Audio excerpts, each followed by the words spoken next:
You're listening to the Empowered to Heal podcast. I'm your host, Dena T, and I'm so excited to take you on a journey through stories of everyday experts as we share the ways we've harnessed the power inside us to improve the quality of our lives and the health of our minds. We're so excited to have you here with us and hope you feel inspired and empowered to heal. Hello, you beautiful souls. I have been doing a lot of thinking lately around the power of human connection and all that it holds in our healing journeys. And there are these moments throughout my life that I connect with others and I walk away feeling the power of that exchange. Like, do you guys ever have moments where you experience a connection with another human being and that it's on like this whole completely different level? Like moments where you feel like your soul is connecting with someone and you leave feeling like this powerful ball of energy, like radiating through you? Well, these are the types of moments that I feel like I have when I connect with today's guest, Kate McCosham. Kate has this beautiful healing nature about her and this ability to connect and guide people on their own healing journeys. And she spent the last handful of her years of life devoted to honoring these skill sets by honing them and using them to build a clinical framework. She's a life coach, she's a clinical hypnotherapist, an author, a wife, and she's a mother to two beautiful daughters, one of which has autism.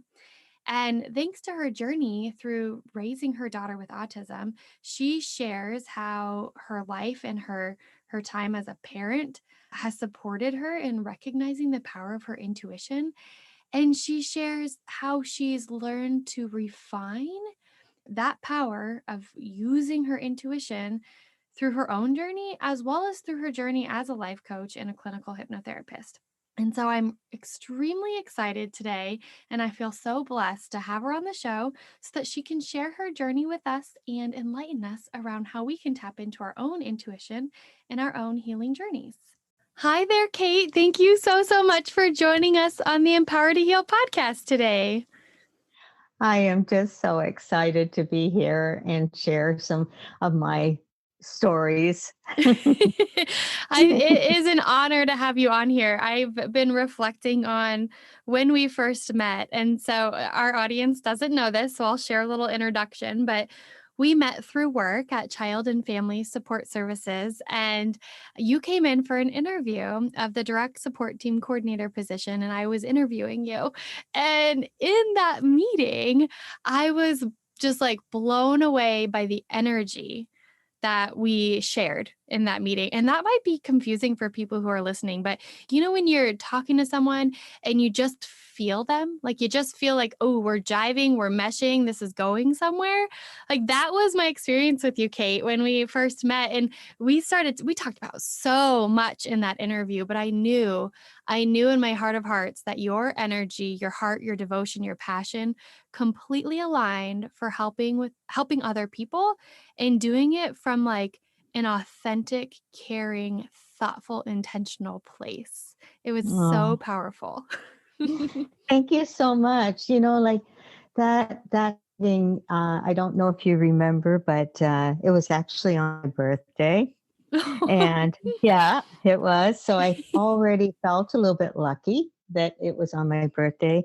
But when we started talking, it was like, uh, when our eyes would meet, it would be like a spark. And I came home that night and I said to my husband, Kush, I said, I've got it. I know I've got it. That we really connected. There was no doubt that there was some connection there. And it was one of those deeper connections that isn't just, oh yeah, she realizes what I can do. No, it was sister to sister kind of connection. It was so powerful. And it was when I look for people to join me in doing this work, whether that was at CFSS or inviting you onto this podcast, like I look for people whose heart and passion and soul is driven driven to heal and connect with other people, and you just pour that out of you. And there's pieces of you that I think other people, when they get to meet you, they see, like, you are an all-encompassing, caring individual, and your heart, like, shines through. It's beautiful, Kate. Beautiful words. Thank you so much. Thank you.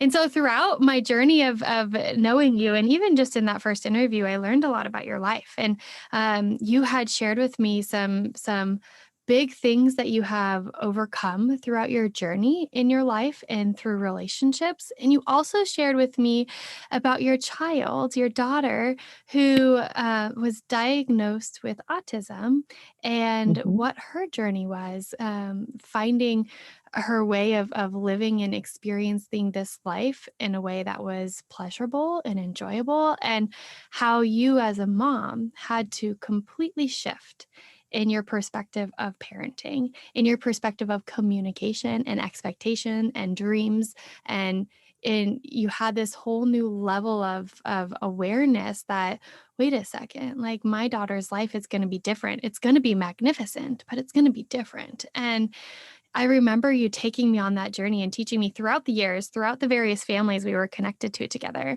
And I was hoping that today you could share with us a little bit about that journey. I can. And it was um it was a journey that started, I had, this is signs, like I always believe in signs, and I've seen a lot of signs in my lifetime, and people need to be aware that y- signs are appearing all the time. So I had a relationship when I was in my teens that turned into a marriage that was not a good match, and so we went our separate ways. I mean, he was not a good person Mm. for me, and so I have to tell you this because this is so extraordinary. I went up to visit my brother who was living in Canada at the time, and because basically my first husband had thrown me out, which was so hard to believe because he was the one that was doing a lot of nasty things. But anyway, I went up to Canada to kind of heal myself, as Canada always did. And so did my brother. He was a very strong force in my life. And I met this person uh, shortly after, a few months later. I went out and I met this person, and we went out to a bar, of course, and he was a bartender. And he was working behind the cash, and there was some communication mix up with him and the waiter. And so I turned around and I yelled out to him, and he looked at me. And I swear, just like that spark with you, it was like fireworks, Oh. fireworks. So I knew I had met my soulmate. In that moment, I had never felt like that before, and Wow. and it was like we met in February and we were married in July. So, and that was Wow. just coming out of another relationship. So, and the funny thing is, well, funny kind of weird way, is that he was coming out of a relationship as well that had left him devastated, and I was devastated coming out of my first marriage. And here we meet, and it was like we understood each other so much. It was like you didn't have to say anything. I am not Hmm. going to let anyone ever treat me that way again, was on both of our minds. So Hmm. it was like we were in sync from the beginning. And I swear, if that wasn't the truth, if that hadn't come to be, what we uh, experienced afterwards, because I shortly after that, we got married in 79. So my first child was born in 80. Hmm. And so, and, babies, oh, aren't they sweet? I felt so blessed. And we had so many friends. Our friend circle was so awesome. The support was there. And about 6 months after she was born, one of my friends couldn't hold it in any longer and said, there's something different her in her development. And to me, she was just perfect. Like what Yeah. what are you saying? There's nothing. She's perfect. So I ended up taking her to a pediatrician, and he said her muscles were kind of delayed in the strength that she needed. If you can picture a baby sitting in a baby seat, one of those reclining baby seats that we used to use all the time, she sat in there with no desire to get out of it until she was about 12 months old. Hmm. 12 months. So, and I realized she can't be sitting in this all this time. Of course, we had her out on blankets and stuff, but if we put her in that seat, she never moved, and it took her a long time. And we discovered that as she got a little bit older, and finally at 9 months, they said she had autistic tendencies. Hmm. And we were, I'd never heard about autism until that point, really. I had been in childcare with typical children, and I had not been exposed to something like that. So Hmm. we went, and I started playing with her and doing what I could to help her with her muscle tone. And uh, yeah, we just were loving parents, loving each other and loving her. And it was a beautiful thing. And, we did as much as we could in the first couple years. And then it was suggested she go into a developmental center. I still remember the day, and this is why I can have great empathy for other parents who are facing these challenges, is I still remember the day that Kush and I sat across from the doctor, and he said that your child is never going to achieve anything. Your child is going to need special care for the rest of her life, and you might want to start thinking about a residential. Wow. Yeah, yeah. Can you imagine? She's just a baby. I think she was about a year and a half at this point, or Oh my two. gosh. And I'm going to give up my child to a residential? I don't think so. Yeah. But I can still hear that, and us walking out of there thinking, no, no, she's not going anywhere. She belongs with us. And Hmm. so that kind of was a hard thing to kind of hear. I can't Lo- even imagine hearing that, right? Because when you're a parent, like your baby is perfect and beautiful and they belong with you. And like, back off, buddy, right? Yes. Like, oh my gosh. Yeah, and it was totally that way. I had gone when I went to see another doctor because I didn't really want to go back to that one anymore. Yeah. So I saw another doctor, and I told him about how I loved her. I loved my baby. And sometimes I would go and take her out of her crib while she was still sleeping because I just wanted to hold her. Yeah. And I would hold her, and oh, they're so beautiful in your arms, and they're sleeping, and their breath is so sweet. And I Mhm. could just sit there and watch her until she woke up. And Mm. she'd kind of wake up very slowly and look up at me, and she would smile. Oh. And I would smile back to her as we do as moms. And she was perfect to me, Mm. just perfect. And when I told one of the doctors, maybe a year or so later, what I used to do, he said, it's like you had an intuition to do that, because I really believe that's what she needed.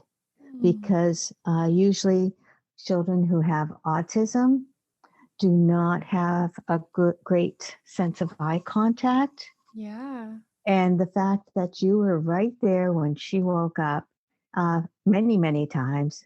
And I think that had something to do with her not having the lack of eye contact you very often find.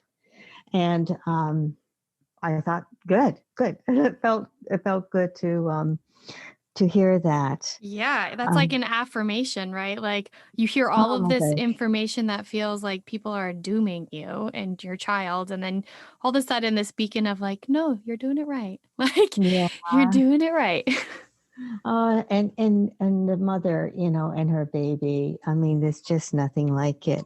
I think I Mhm. was, let's see, I know my girls are 20 months apart. So it wasn't long, that we were getting all this information about Jessica that I found out that I was pregnant. Mm. And I thought, which was a surprise. Yes, but I was surprised. And I was trying to take precautions, but I guess they didn't work. And I had to tell my husband that they didn't work and that we have another one coming. And I probably would not have had any more children because I would have wanted to devote all my time to Jessica. Mhm. And that decision was taken away from me by my higher power, I'm sure of it, who told me in so many words, in the fact that I was pregnant, that no, you're going to have another one. And what a blessing, because if I had decided not to have another child, I think Kush and I would have experienced a lot more guilt than what Mm. we did. Parents in general of children with special needs do find themselves in guilt. We all do. Is there something more we can do? What could I have done better? And when I had Melissa, she was perfect and she was developing in a typical way. And I just have to share this one little story is that Melissa and Jessica at night would take a bath together as kids, siblings often do. Mhm. And so I was getting them ready to go into the tub. And first, Jessica came, and Jessica's now like 2.5, almost 3. And I have to pull her pants down to get her clothes off so she can go to the bath. And I have to pull them down and I lift her leg out of the pants. Mhm. And then I go to her other leg and I lift that leg and I take off her pants and everything else. And now you're going into the bath. So then Melissa came over to me, who was walking at this point, and so I start to pull down her pants and she lifts her leg. And I was so shocked. I was so shocked that just that simple, very simple act of lifting her leg so that I can take her pants off and then putting her foot down all by herself and Mm. lifting the other leg so I can take it blew me away. Mm. I could not believe it. And she's been doing that ever since, showing me things that I felt I've been a good mom. I've been a good mom. I don't feel, that there was anything more we could do, and you know what I mean. Yeah, that's a beautiful perception to have, right? Like your daughter Melissa showed you and affirmed that Jessica doesn't have autism because of you. Jessica is not at her place in development because of you, right? Hmm. That's not at your hands whatsoever. And I think that that is a beautiful thing to highlight because as you said, as a parent, you always go to yourself first. Like, what could I have done different? What could I have done better? How did this Hmm. happen? Why did this happen? Right? And to be able to have an alternative experience at the same time to affirm that no, it's not you, because that can take up a lot of your energy in a relationship with your daughter when you're always questioning yourself or guilting yourself, right? Do you show up as your best self in that mindset? Usually no. Hmm. Yeah, I agree. Mm. Yeah. And so here we were, parenting, and I think our love together, because as years went by, uh, Kush and I shared a lot of uh, thoughts. I think he has some type of, you know, what I have, intuition and that. And you don't think of males having that sometimes, being intuitive and being able to think like you think. And uh, to me, he can finish my thoughts, and people will relate to this. The Mhm. man that you marry, that's you hope that you have that closeness, that relationship.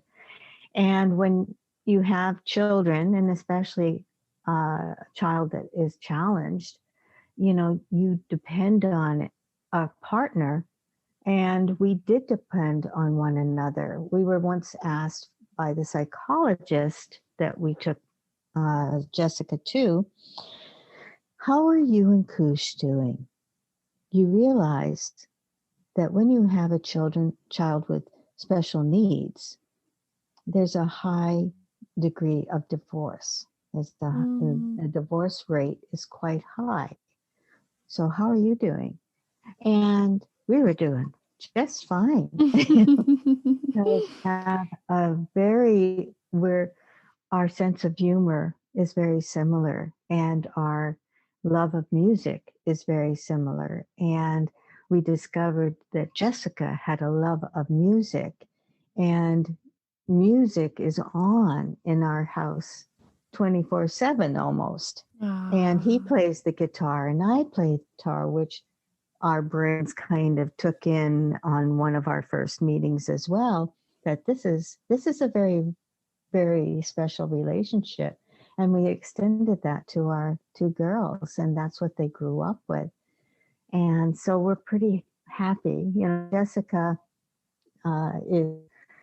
is an adult now, and so is Melissa. Melissa has granted me two grandsons, and so we're able to do that and still be able to share experiences. And we feel very lucky and we feel very blessed that we had all these experiences. Yeah. You mentioned throughout that the power of intuition. And that's been a common thread throughout our time together in this lifetime as well, is this awareness that you have around everything around you and how it's influencing and impacting each other and the poles and the guides that you follow or you take, right? And can Hmm. you speak a little bit more around the practice of intuition and what that has meant to you in your life? Because you are not just a mama, you are not just a grandma and a wife, but an author, and you are a wellness coach, and you are a clinical hypnotherapist, and you guide people on this intuitive journey all the time. And so I'm curious, can you guide us a little bit around like your your development of the power of intuition and harnessing that and honoring that, and how that served you? Oh my goodness. It was a slow process for me to understand that I had an intuition that was extraordinary, and I do feel it's extraordinary. I didn't realize it when I was younger, but I realized that I had skills, Mhm. and I called them skills back then. I could walk into a room because I was in early childhood education. That I was in childcare centers, and I could walk, especially children who were nonverbal, because my Jessica has been nonverbal all her life. Mhm. No words. Mhm. So I always thank Jessica because I think she released something in me that was beyond the verbal. Her communication with me was very much body language, eyes, actions, pointing. And I think it opened up something in me that when I worked in childcare, I could walk into a room and really understand that this child is extremely tired. I think, we should put him down. And I didn't realize back then that it was anything extraordinary. But we went down, they'd call me into the sleep room and we can't get anybody. Well, no, because these two children need to sleep over here because one is bothering the other, and this one goes to sleep a little bit sooner. And it was just like, uh, it was like I could hear, Mm. or feel what the children were feeling. And Wow. yeah, and it was very overpowering sometimes. I could Very. imagine. Well, children, and you've got maybe 15 of them all together. So it's all 15 voices saying, Mama, Mama, Mama. Um, and I just would go, oh my goodness, I think everything needs to be calmed down a little bit. And I would kind of lower the lights, maybe put on some lullabies, and the children would calm themselves down, even without words.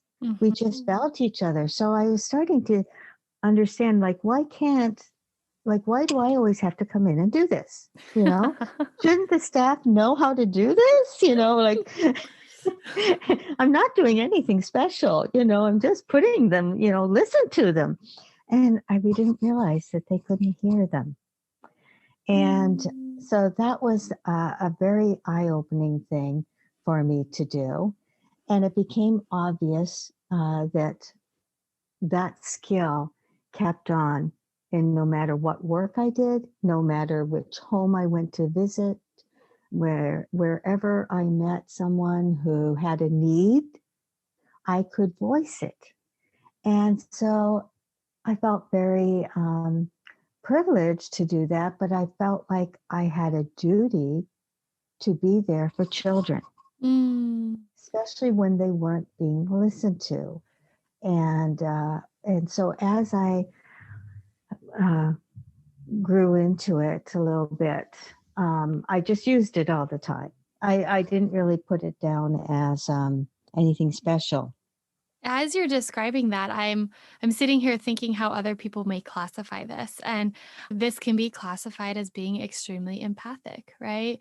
This could be classified as being a highly sensitized or sensitive individual, and I can relate in so many ways to what you're sharing right now. And I realize within myself that this ability to connect and feel people around me is heightened or even numbed depending on my sense of emotional regulation and control and ability to calm myself. And so, coming from the field that we both have Mhm. worked in and the families that we have worked with, when I go out to a family's house and there's a crisis and there's police there and a child escalated or just big moments, if I don't do some things to ground myself and take deep breaths and slow myself down, I can't, I can't.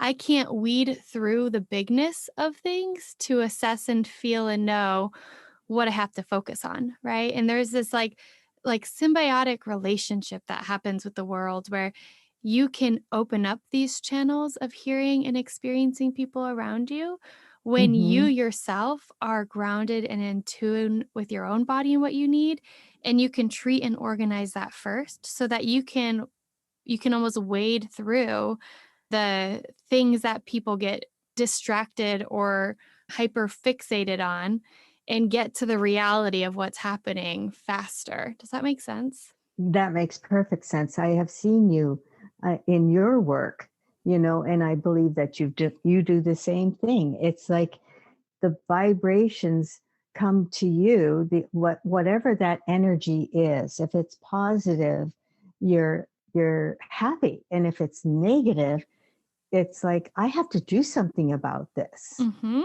And you feel that, so you ground yourself and become calm, and all of a sudden the vibes are going the other direction, Yes.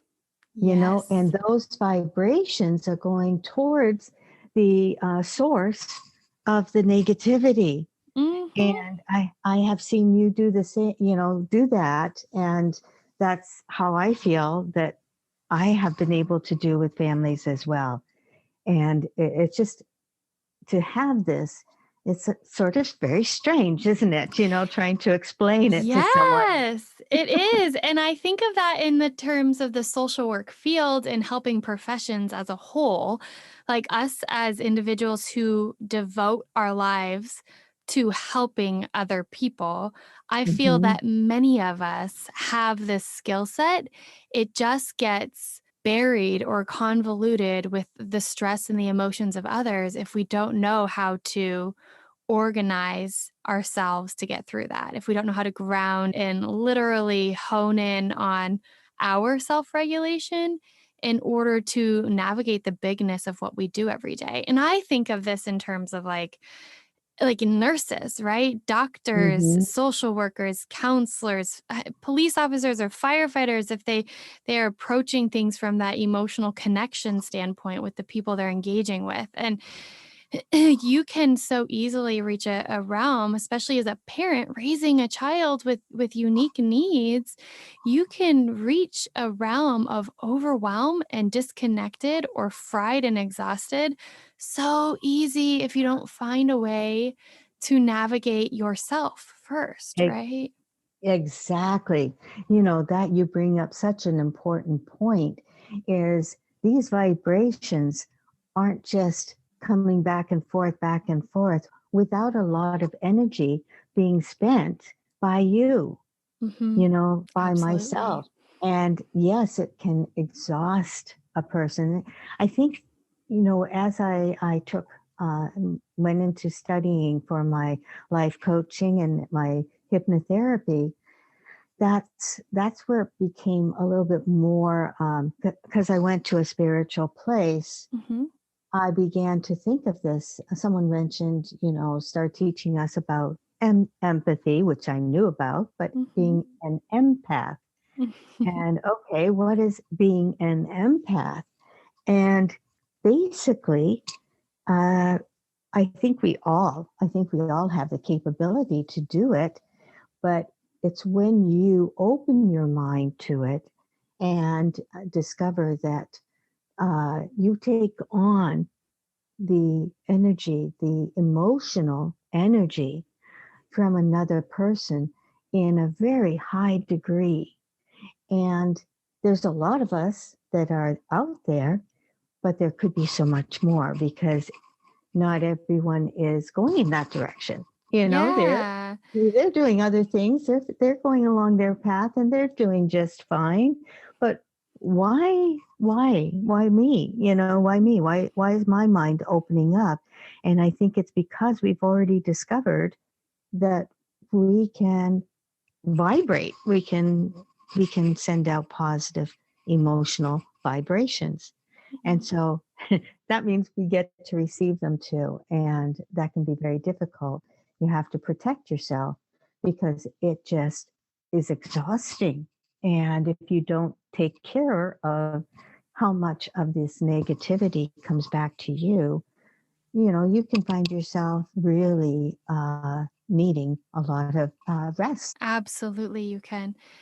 So, Kate, when you share about the vibrations, it makes me think about like your role as a hypnotherapist. And you're a clinical hypnotherapist, you're a wellness coach, but you've devoted so much of your life around training the brain and navigating energies and supporting people in navigating the energies of their own life and their subconscious, right? To heal and grow. And can you share with us a little bit about the science behind that and what that looks like in your practice? Well, the science behind it, of course, deals with the brain and the conscious, the subconscious, and the unconscious. And during our studies, we take a look at each one and discover that the conscious part, I think everybody knows about the conscious part, but most of our memories, most of our experiences are found in the subconscious part. Mm, And so, what a hypnotherapist will do is to have a person go into a sleep like state, which allows the conscious to kind of go to sleep. Get out of the way, conscious.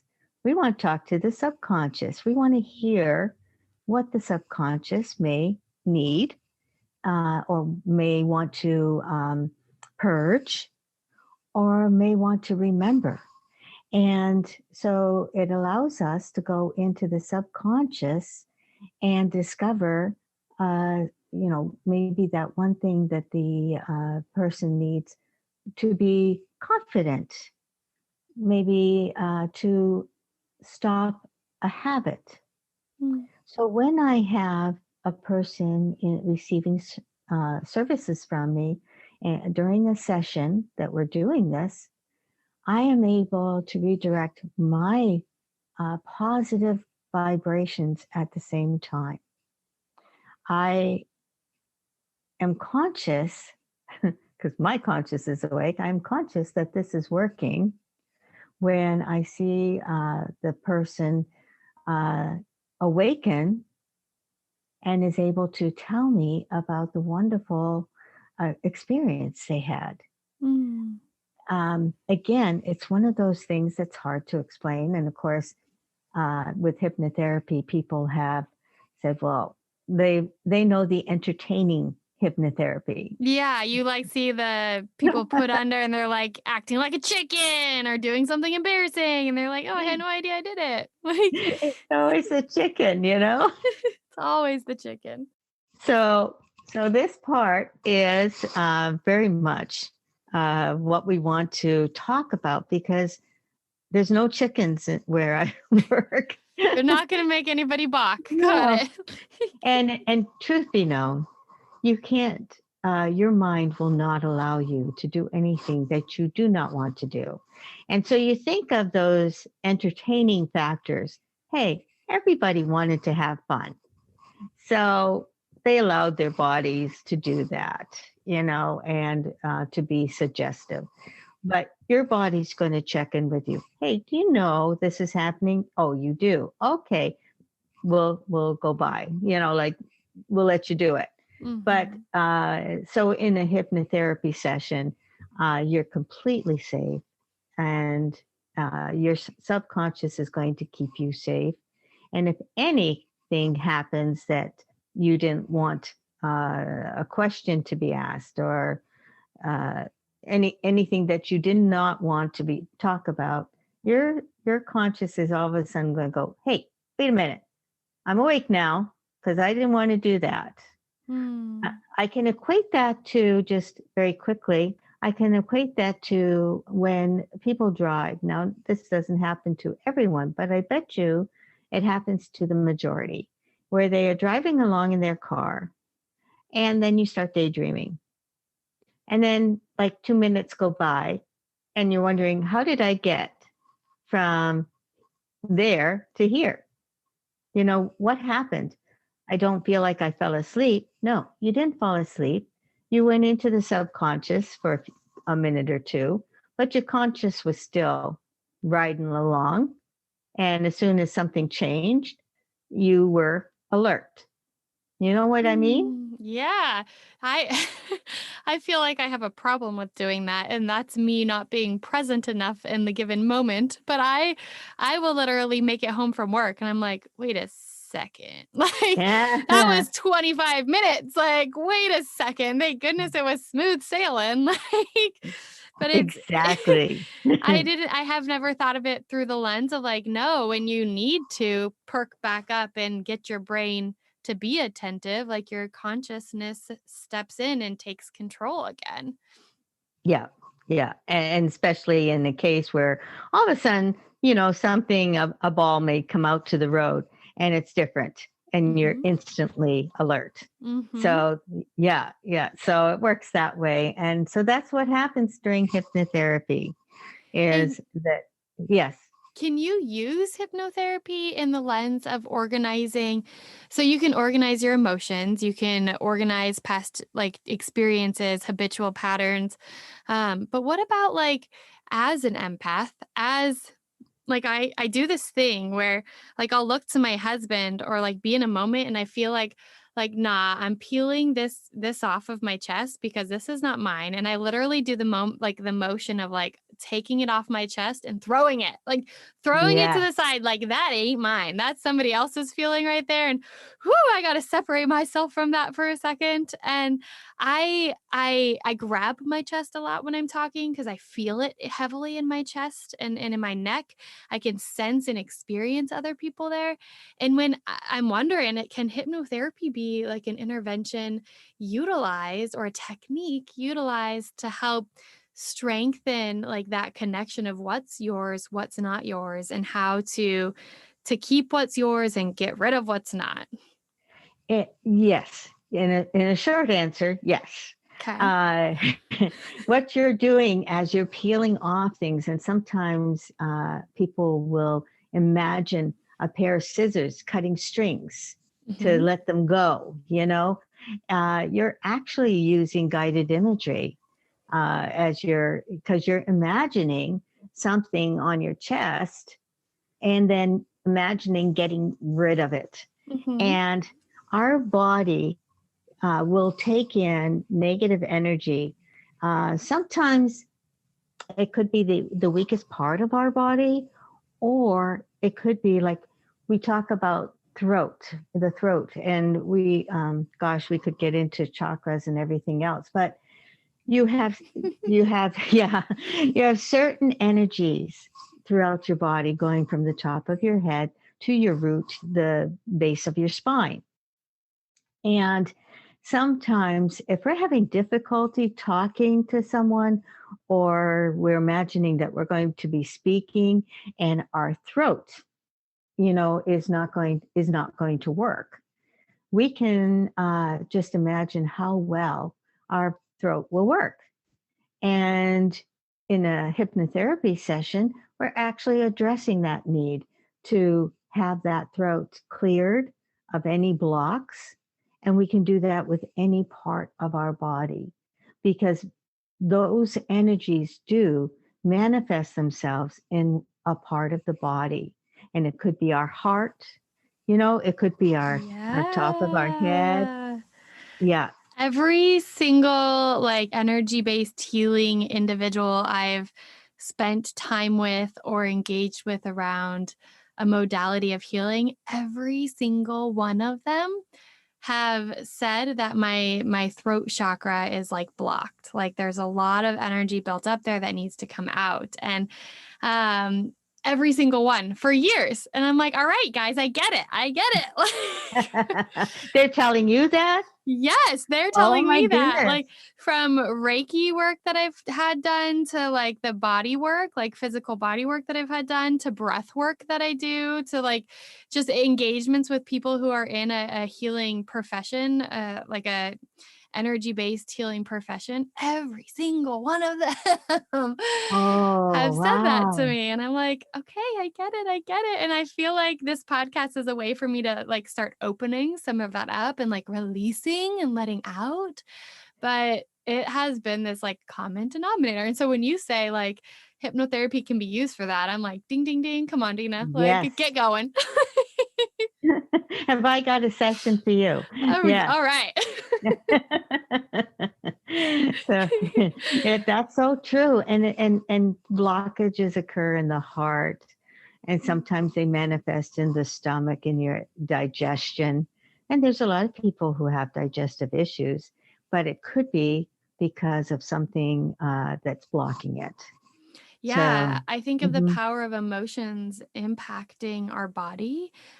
All of us in this world who have experienced stress, which I believe is everybody, has felt the physical, somatic, bodily experiences of that emotion, whether that's the tightness in our muscles or the nausea or the vomiting that we might get, the upset stomachs, our bodies shaking. There's headaches, migraines, like people have these somatic bodily like experiences due Mhm. to the psychological stress that they're under and the emotional stress that they're under. And I think that's a layman's way of looking at energy and chakras and the impact of emotions and life on our body. Mhm. Yes, very much so. And one session can do so much with the energy in your body, just realigning the chakras. And I love doing that stuff like that, because then it's just so apparent when they're awake. They basically tell you how they feel, and it's been very, very successful. Just it's hard to explain, but Yeah. it's all in the imagery and the emotions and the energy that I project as well. So How did you come to the idea that clinical hypnotherapy was gonna be your jam? Like, did you experience a hypnotherapy session that was, like, foundational for you in your journey, or how were you pulled in that direction? I think it was because in going to this college, which uh, is a healing institute, that's what they do best. They have the Reiki, they have the massage, and I had wanted to become a life coach, and so I was directed to this college that happened to be down the street from where I work. Talk about signs. And I went, and anyone who goes there, uh, there's an energy that you feel as soon as you walk in the door. So true. And yes, and you've been there, yes, and Yeah. it's you feel that, and so you're conscious of how your body is responding to this. And the more my body responded, life coaching was good, but there is a source of guided imagery, a little bit less than hypnotherapy, Mhm. but very, very works wonders. And they did that with us during life coaching, and I liked that.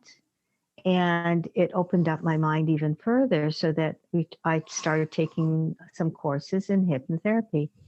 But the one thing that really told me that I was on the right path was one day I had a young man who had autism, and he was so afraid of thunderstorms, so afraid of thunderstorms. Basically, because he was afraid that the electricity would go out, and then he Mm. wouldn't be able to use any of his devices that provide him with coping skills. Mhm. And that caused him great anxiety and fear. Mm. And so he came to me, and he talked to me and told me about his fears. And he was shaking. He was visibly shaking as he's talking about the thunderstorm, the thunder, and the lightning. And I said, okay, I'm getting what you're talking about. That's hard. But then, as I had him in session, and I was able to use his own words in positive ways during the session, that when he was awakened, I looked at him and I said, "How do you feel?" He said, "I feel okay." Mm. And he did. He looked so good. And I said, "So, what do you think might happen the next time that there's a thunderstorm?" And he said, "Oh, no problem. I keep a drawer full of batteries. And so I'm always going to be able to use at least one or two of my devices. I'll just keep the drawer full of batteries." And he was so calm in Wow. telling that. And I just looked at him and I thought, this is something else, that I have to do more of this, because the peace he felt, I wanted everyone to feel. And so that's what I'm hoping to be able to do for others.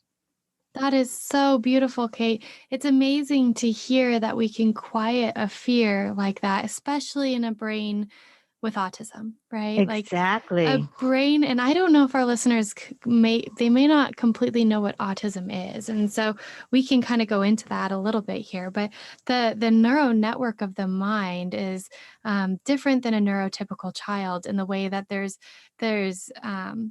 the neurons and dendrites that speak to each other and communicate in your brain, there's a plethora of them. They don't prune off as they should as you grow, so that you are almost like constantly firing inside your brain and taking in information at an overloaded like rate, and your brain can cause your body to have like a freak out, right? Like you can walk outside and feel the sunlight, the brightness of the sunlight, hear the sounds of the cars, hear the air conditioning unit kick on, the crunch of somebody walking on the sidewalk, the horn of a car, the all of those things, and then it's like in your ears and in your body and your brain, and it can create physical ailment and sickness and anger and in a response that's overwhelming. And at the same time, all like there's components of autism where, like Kate shared with her daughter Jessica, where you developmentally get halted, or your muscle tone is weakened, your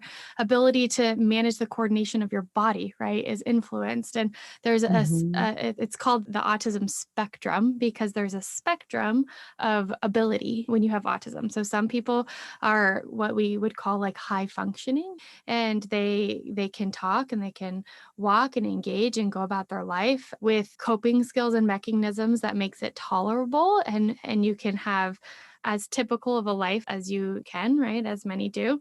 And then there's the other end of the spectrum where it comes with like you can't communicate with your words using the language of the people around you. You have to develop your own communication system. You can't get what's inside out. You could have like your muscle tone, like you were describing with Jessica when she was younger, and she was more Hmm. like laid back and relaxed in her muscles, and the rigidity of the muscles can be like that, or they can be really tense. And so you can have this whole spectrum. And is there more you want to add to that, Kate, to help people understand what that is? Well, I think you did a fantastic job. I couldn't do any better to add to it. The part I want to just kind of talk about is the parent of this child that's we have a communication, and I think we talked about that, how any mother has a communication with their child, and but having that communication with a child with autism can be difficult, but yet is there. Mhm. And people will come up to you, as people have come up to me and have told me stories about Jessica having an effect on the progress another child is making with Yeah. his emotions, because here is a person that needs him, and he's taking her hand at school to guide her outside to go to Oh. recess. And they had never seen a side to this child before that was that kind and patient. They saw a brand new child. Or we had the teenager who was a volunteer in her classroom and took a very, you know, uh, took a warmth, a kindness. He really liked Jessica and worked with her, and and this is going to sound a little morbid, but I just have to share it because this young man was working with Jessica for most of the school year, and he was driving home from the school one day, and his lunch fell off the seat, and he went to grab it, and Mm. he was in an accident, and he was killed instantly. And in Oh. yeah, it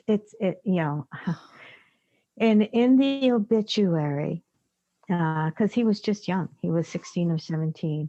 In the obituary, it mentioned how he hadn't had a long enough life to really have many relationships, but they wanted to mention the one that he had with Jessica. Oh. Is like that I couldn't believe it. And so I know Jessica has made her mark, even without saying a word. Mm. She has made so many marks that have affected people all over.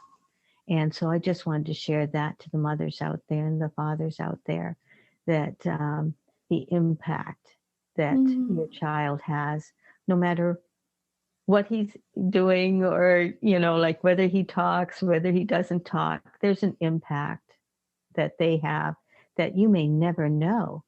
And I'm sure there's a lot of people that have taught Jessica a lot of things that I will never know. And I Wow. appreciate her. What a beautiful story. It also makes me think through the lens of you view your child not through her what she's not capable of or what disabilities, right? That word disabilities she has, Hmm. but rather through the lens of what she is capable of and what abilities she has. Like when you see your child and when you see other human beings in the lens of understanding what they can do and the power that they do hold rather than being all consumed by what they can't do in comparison to others, you see a different child when you look like that. Hmm. Yes, and they need that look. They need Mhm. that, and you do too. Mhm.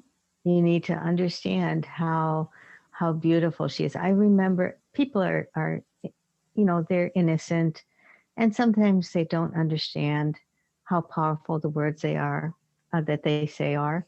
And there was one time that I had a handicapped sticker, that thing hanging from the mirror. I had Mhm. one because Jessica had a hard time walking. So we had one for our car, and it was Christmas. I remember it being Christmas, and so everybody was out and about. And I parked the car and was taking Jessica out of the car.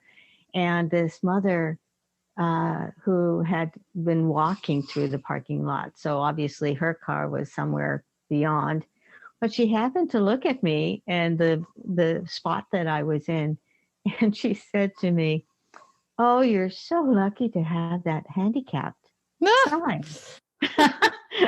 And I kind of looked at her. I was speechless. I didn't know what to say.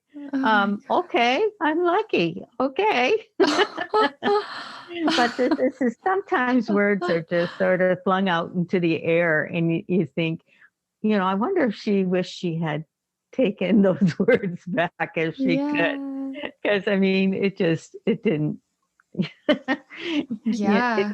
didn't do what she wanted, I'm sure, but it's funny. It's funny that what is being said to parents, for one way or another. We in our work we see it all the time, and it's just things that make you shake your head. Absolutely, absolutely. As we're all sitting here listening to your story today, you have a book that's out, a children's book that's out. You have a wellness coaching business. You have a clinical hypnotherapy business. How do people find you if they want to connect, if they want to receive your services and learn more about your journey and be helped and healed along in their journey? Oh boy. I do have a website. And if you can remember, it's sunflowermooncoaching.com. Sunflowermooncoaching.com. And there's a short blurb of me, my story, and my services. And that's one way that they can get most of it. It tells you my email. So that's probably the best way to start.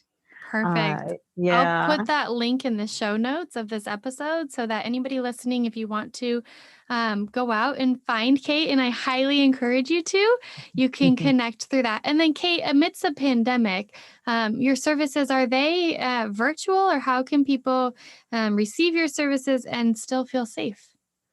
They are virtual. I've been doing many sessions to find out how that would work. And so my friends of mine have volunteered, and I discovered that doing it virtual is just the same as being right in my chair. So I urge anyone to come and partake of the session. And there's specials going on right now for the month of February. So come and take a look at my website. There's so much there. You can also, my book is also advertised on my website as well. And yes, it's a children's book as long as it's children 1 through 99. I love that. Yes. Very beautiful. Well, Kate, thank you so much for gracing us with your presence today and teaching us about your journey and providing hope and enlightenment for many others who are on similar journeys. I appreciate you so much, Dina. I've been listening to your other podcasts and my heart is full. I mean, people need to be reaching each other on this level. And I thank you very much for giving me the opportunity. Oh, it's been my pleasure. Thank you so much, Kate.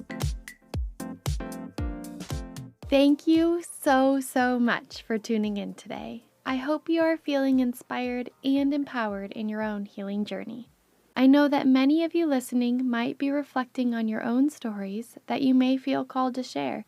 If so, please reach out to me at Dena T at empowertoheal.com. That's DENAT at empower2heal.com. Or drop me a message through my Instagram handle at empower2heal.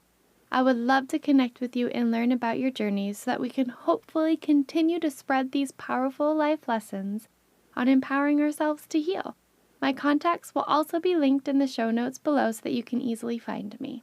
We are so eager to start a movement in showcasing the many ways we can heal. And you can be part of this movement too by capturing images and tagging them #empower2heal on Instagram.